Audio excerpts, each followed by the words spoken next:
Kami dari kelompok 6 yang akan membahas tentang alat tes Myers-Briggs Type Indicator atau MBTI test yang beranggotakan Vinanti Sukirno, Anggi Salsa, dan Syahrila Rafladuna.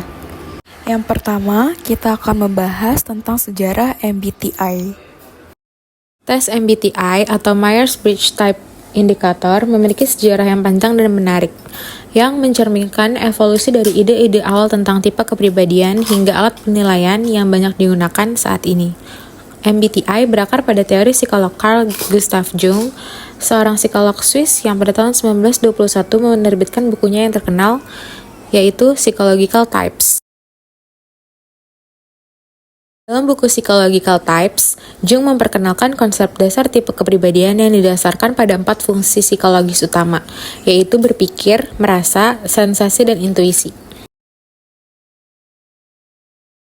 Fungsi-fungsi ini dibagi lagi menjadi 2 orientasi, yaitu introversi dan ekstroversi. Dari Jung menarik perhatian banyak orang, termasuk seorang ibu rumah tangga dan penulis bernama Catherine Cook-Bridge dan putrinya Isabel Bridge Myers. Catherine dan Isabel sangat tertarik pada ide-ide Jung dan mulai mengembangkan minat yang mendalam terhadap psikologi dan tipe kepribadian. Catherine pertama kali menemukan karya Jung pada tahun 1923 dan mulai menulis serta melakukan penelitian sendiri mengenai tipe kepribadian. Isabel yang awal lebih fokus pada penulisan novel, kemudian bergabung dengan ibunya dalam penelitian ini setelah menyelesaikan kuliahnya di Swarthmore College. Selama Perang Dunia II, Isabel melihat kebutuhan praktis untuk membantu orang menemukan pekerjaan yang paling sesuai dengan bakat dan kemampuan mereka, terutama karena banyak orang harus beralih ke pekerjaan baru yang lebih mendukung upaya perang. Bersama ibunya, Isabel mengembangkan instrumen penilaian yang bertujuan untuk menerjemahkan teori Jung menjadi alat yang dapat digunakan secara praktis. Pada tahun 1943, mereka menciptakan versi pertama dari tes MBTI yang bertujuan untuk membantu orang memahami diri mereka sendiri dan orang lain dengan lebih baik melalui pengenalan tipe kepribadian. MBTI terdiri dari serangkaian pertanyaan yang mengukur preferensi individu di 4 dimensi. Yang pertama, extraversion versus introversion. Yang kedua, sensing versus intuition. Yang ketiga, thinking versus feeling. Dan yang terakhir, judging versus perceiving. Kombinasi dari preferensi-preferensi ini menghasilkan 16 tipe kepribadian yang unik. Isabel dan Catherine percaya bahwa dengan memahami tipe kepribadian seseorang, individu dapat membuat keputusan yang lebih baik tentang karir, hubungan, dan perkembangan pribadi mereka. Pada tahun 1950-an dan 1960-an, Isabel Bridge Myers bekerja tanpa lelah untuk menyempurnakan dan memvalidasi MBTI, mengumpulkan data diri berbagai populasi untuk memastikan kendala dan validitas instrumen ini. Usahanya mulai membuahkan hasil ketika MBTI mulai digunakan dalam berbagai setting, termasuk pendidikan, psikologi, dan bisnis. Pada tahun 1975, Pusat Aplikasi Indikator Tipe Center for Application of Psychological Type (CAP) didirikan oleh Isabel Bridge Myers dan Mary H. McCauley untuk mempromosikan penggunaan MBTI secara ilmiah dan etis. Seiring waktu, MBTI mendapatkan popularitas yang luas dan menjadi salah satu alat penilaian kepribadian yang paling banyak digunakan dunia. Banyak organisasi, mulai dari perusahaan besar hingga institusi pendidikan, menggunakan MBTI untuk berbagai tujuan seperti pengembangan karir, peningkatan kerja tim, dan resolusi konflik. Meski begitu, MBTI juga menghadapi kritik dari beberapa psikolog yang mempertanyakan validitas dan reliabilitasnya. Mereka berargumen bahwa tipe kepribadian manusia terlalu kompleks untuk dikategorikan secara kaku dalam 16 tipe.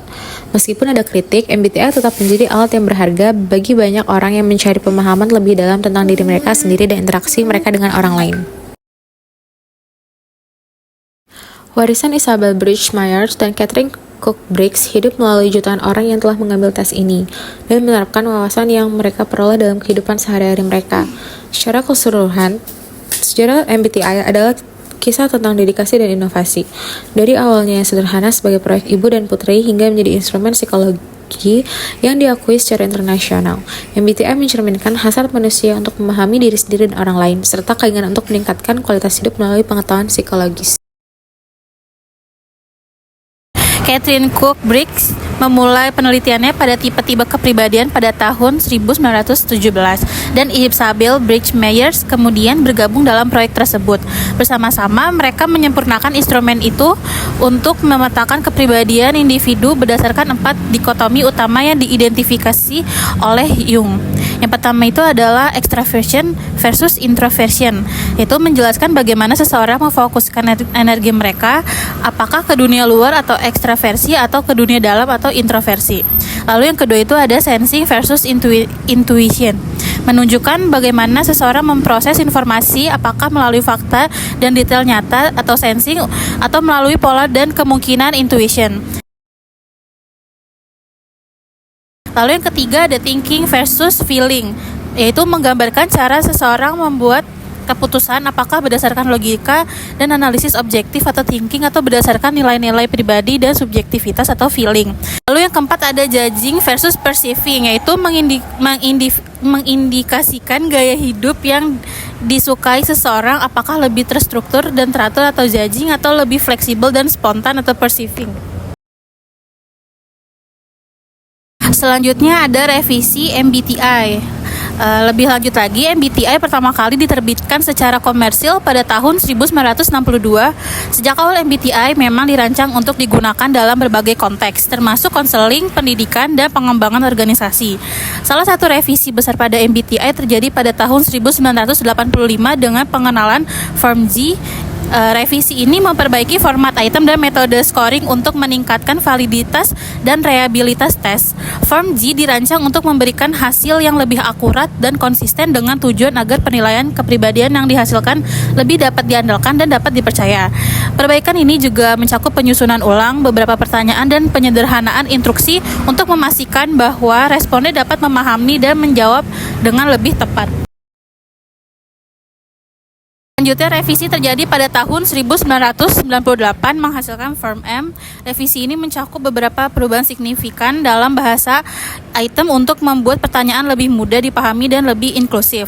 Selain itu, metode scoring baru diperkenalkan dengan menggunakan teori respon item atau IRT yang memungkinkan analisis lebih mendalam tentang bagaimana individu menjawab setiap pertanyaan. Salah satu perubahan utama dalam revisi ini adalah penghapusan scoring terpisah berdasarkan jenis kelamin pada skala thinking feeling yang bertujuan untuk menghilangkan bias gender dan meningkatkan presisi serta akurasi scoring, terutama di sekitar titik tengah setiap skala. Perubahan ini membantu memastikan bahwa hasil yang diperoleh lebih reflektif terhadap preferensi individu yang sesungguhnya tanpa dipengaruhi oleh stereotip gender. Setelah itu, dikembangkan juga MBTI Step 2 and Step 3 untuk memberikan pemahaman yang lebih mendalam tentang tipe kepribadian individu. MBTI Step 2 sendiri sebelumnya dikenal sebagai Expanded Analysis Report atau ERR. Lalu menambahkan subskala atau faset yang memecah masing-masing dari 4 dikotomi utama menjadi lebih banyak aspek spesifik. Hal tersebut memberikan pandangan yang lebih rinci dan nuansa tentang preferensi kepribadian individu, sehingga memungkinkan eksplorasi yang lebih mendalam dan personalisasi dalam pengembangan diri. Akhir, MBTI Step 3 yang awalnya disebut dengan Type Differentiation Indicator memperkenalkan elemen-elemen tambahan yang dirancang untuk membantu individu dalam pengembangan tipe mereka. Step 3 fokus pada bagaimana individu dapat menggunakan pemahaman mereka tentang tipe kepribadian mereka untuk pertumbuhan pribadi dan profesional.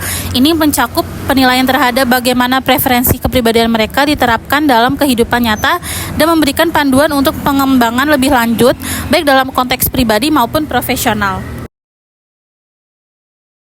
MBTI digunakan oleh berbagai kalangan, yaitu yang pertama ada pendidikan, digunakan oleh guru dan konselor untuk membantu siswa memahami cara belajar mereka yang unik dan bagaimana mereka berinteraksi dengan orang lain di lingkungan pendidikan.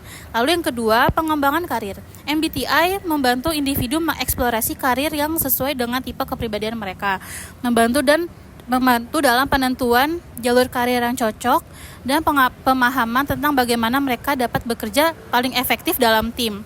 Lalu yang ketiga, konseling. Terapis dan konselor menggunakan MBTI untuk membantu klien memahami diri mereka sendiri dan orang lain lebih baik, meningkatkan hubungan interpersonal dan juga mengatasi konflik. Lalu yang terakhir, yang keempat, pengembangan organisasi.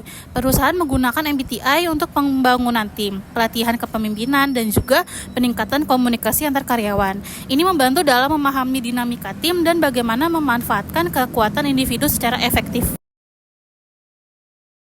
Selanjutnya, scoring tes MBTI. Scoring tes MBTI ini terdapat dua. Yang pertama itu ada Preference Clarity Index. Menurut Myers et al. Tahun 1998, pada setiap dikotomi MBTI yang tersedia terdapat indeks kejelasan preferensi yang memiliki rentang skor dari nilai 1 hingga nilai 30. Skor yang mendekati nilai 30 menunjukkan bahwa responden secara konsisten memberikan jawaban yang sejalan dengan satu sisi preferensi dikotomi tersebut. Sebaliknya, skor yang mendekati nilai 1 menunjukkan bahwa responden memberikan jawaban yang hampir seimbang antara sisi preferensi yang satu dengan sisi preferensi yang lainnya. Artinya, semakin tinggi skor indeks, maka semakin jelas dan tegas preferensi kepribadian individu tersebut. Sementara, skor yang lebih rendah mencerminkan ketidakpastian atau keseimbangan dalam preferensi mereka. Berikut terdapat tabel A di mana terdapat rentang-rentang skor. Di sini kalian bisa lihat untuk Preference Clarity Index itu ada nilai 26 sampai 30, 16 sampai 25, 6 sampai 15 dan 1 sampai 5. Dan yang kedua itu ada Scoring Preference Clarity kategori, di mana kategori ini dibagi menjadi 4, yaitu Very Clear, Clear, Moderate, dan Slight. Selanjutnya yang kedua itu ada Preference Clarity kategori, atau yang sebelumnya aku sudah jelaskan. Preference Clarity kategori ini memiliki 4 kategori. Yang pertama itu ada Very Clear, Clear, Moderate, dan Slight. Nah, selanjutnya nanti pada tabel B merupakan tabel yang menjelaskan mengenai cara mengkonversi poin standar ke dalam kategori yang ada. Perlu diingat bahwa terdapat sedikit perbedaan pada rentang poin standar untuk setiap dikotomi. Tidak seperti indeks kategori kejelasan preferensi memiliki rentang yang sama untuk setiap dikotominya. Bisa kalian lihat untuk di tabel B, ini terdapat dikotomi, raw score, dan preference clarity kategori.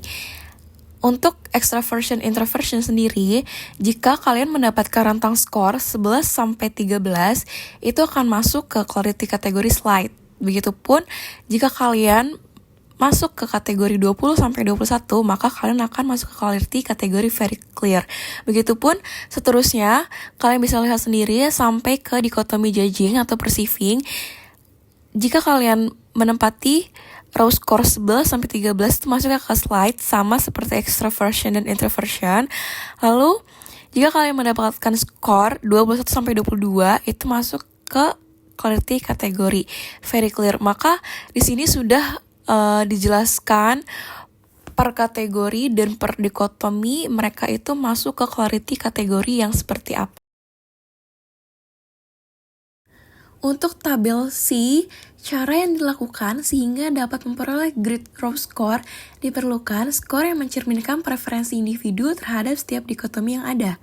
Skor ini didasarkan pada jawaban dari 100 pasang pernyataan yang diberikan oleh masing-masing individu dalam tes MBTI. Selanjutnya, hasil dari 100 jawaban tersebut akan digunakan untuk memetakan preferensi individu terhadap masing-masing dikotomi dalam blueprint pada tabel C, yang mana tabel tersebut menunjukkan preferensi individu terkait dengan dikotomi yang ada. Penting dicatat bahwa 100 pasang pertanyaan dalam tes MBTI telah disusun secara teratur, memfasilitasi interpreter untuk mengamati preferensi individu berdasarkan 4 dikotomi yang ada. Setiap pasang pertanyaan terdiri dari 2 pernyataan yang harus dipilih, A atau B. Urutan pernyataan tersebut telah diacak secara sistematis sesuai dengan kelompoknya untuk mencerminkan preferensi masing-masing individu. Untuk memudahkan proses penilaian MBTI, langkah-langkah berikut harus diperhatikan bersamaan dengan tabel blueprint atau tabel C yang mengilustrasikan pola preferensi terhadap setiap pernyataannya. Selanjutnya, terdapat langkah-langkah scoring test MBTI Step 1. Yang pertama, setiap lembar jawaban MBTI terdiri dari 100 pertanyaan. Yang kedua, tiap pernyataan memiliki 2 pilihan jawaban, yaitu A dan B. Yang ketiga, setiap pilihan jawaban yang dipilih akan diberi skor 1. Yang keempat, penskoran dilakukan dengan cara menjumlahkan skor pilihan jawaban A dan jawaban B pada setiap nomor soal. Yang kelima, penjumlahan skor dilakukan berdasarkan pengelompokan yang tercantum dalam blueprint yang tersedia pada tabel C. Yang keenam, hasil penjumlahan pada setiap pengelompokan akan menghasilkan nilai untuk masing-masing dikotomi, yang kemudian akan dipresentasikan dalam bentuk grafik. Yang ketujuh, grafik hasil tersebut akan menjadi dasar untuk melakukan interpretasi MBTI individu yang bersangkutan. Selanjutnya, langkah-langkah scoring test MBTI Step 2. Yang pertama, perhatikan bahwa pada setiap item, jawaban A menunjukkan preferensi untuk judging, sementara jawaban B menunjukkan preferensi untuk perceiving sesuai dengan urutan nomor pada tabel berikut.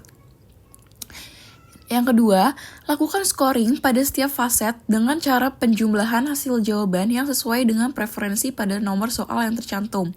Yang ketiga, misalnya, untuk menghitung skor faset sistematik pada dikotomi judging, jumlahkan hasil jawaban A pada nomor soal 56, 66, 76, 86, dan 96. Selanjutnya yang keempat, hasil penjumlahan tersebut akan menghasilkan skor total untuk faset sistematik yang kemudian dapat diinterpretasikan pada skala 0 sampai 5 pada grafik yang tersedia. Lalu yang kelima, sebagai contoh lain, pada dikotomi perceiving, untuk menentukan skor faset spontaneous, jumlahkan hasil jawaban B pada nomor soal 59, 69, 79, 89, dan 99. Skor total tersebut kemudian dituangkan pada skala 0 sampai 5 sesuai dengan grafik yang disediakan. Lalu yang terakhir, nomor 6, proses ini dilakukan untuk keempat dikotomi yang terdapat pada tabel tersebut, sehingga akan dihasilkan 4 tabel grafik yang mempresentasikan skor faset masing-masing dikotomi pada tipe kepribadian individu. Berikut referensi dari kelompok kami. Terima kasih.